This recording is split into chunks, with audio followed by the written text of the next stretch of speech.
Hello everybody, my name is Jonathan and thank you for watching my video on how to create a custom scan in MalwareBuster. So one of the first things you're going to want to do here is actually go down to the scan button. This brings up your scan options. Today we're actually going to look at the custom scan because that should be the easiest for us.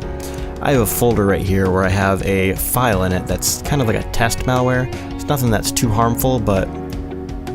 And here's that file right now. It's just a test file, nothing too big. So we're going to go ahead and that's the only folder that we have selected, but we're also going to go ahead and just let it do the processes and all the other normal stuff while it's doing this custom path, just to prove that we can. We're going to go ahead and push start here, and I'll meet you when this is done processing. Should take a few minutes. Alright, looks like it's finished here, and I got 3 things. Let's see what those 3 things are. Let's see here. Something normal, and then we have our 2 files here. Looks like this one was a process. Yep, so this one is the actual process of running the file, and this one is the actual file itself. So go ahead, and the red ones mean that they are necessary to remove. They are a very big threat. The orange ones could be a little bit of anything. It could be something that's a little dangerous, or it could be something that's just not registered with the system.